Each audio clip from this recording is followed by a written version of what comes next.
Morning. It's a pleasure to be here with Senator Rubio. And yesterday we experienced the latest of an atrocity under the direction of President Assad of Syria, the use of gas against civilian populations. I say this is the latest because this has been going on for 6 years. The barrel bombing, the targeting of humanitarian workers, the targeting of hospitals, the use of chemical weapons. This is not an isolated example, but it is now on the front pages of our paper, and we must act, and that's why we're here. We need to get him indicted, and it can be done in many different ways, but President Assad, must be held accountable for these war crimes. What's happening there is in our national security interest, and here's why. You see these images? You see these children? Imagine if you are that father and that is your child who has just been gassed to death by a regime. You will never, ever accept that regime as your rightful leader. And you are full of hatred and you are full of vengeance for what they have done to you and to your family. Put yourself in that position.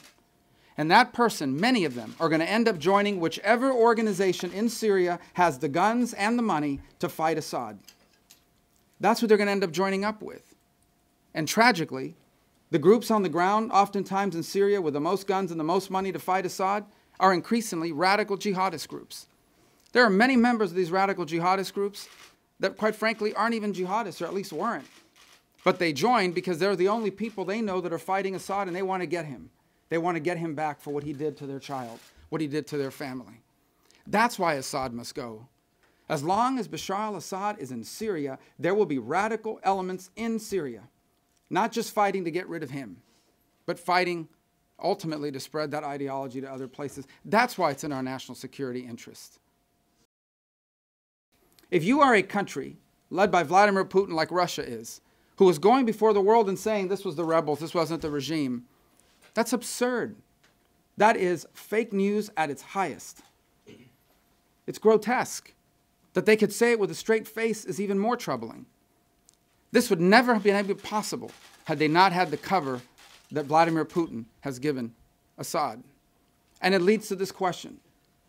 Anyone who supports Bashar al-Assad in doing these sorts of things and tries to cover for him on the international stage and actually votes at international organisms to protect him from sanction, they are at a minimum accomplices in war crimes, which is why I reiterate my belief that Vladimir Putin is a war criminal who is assisting another war criminal in killing his own people and gassing innocents.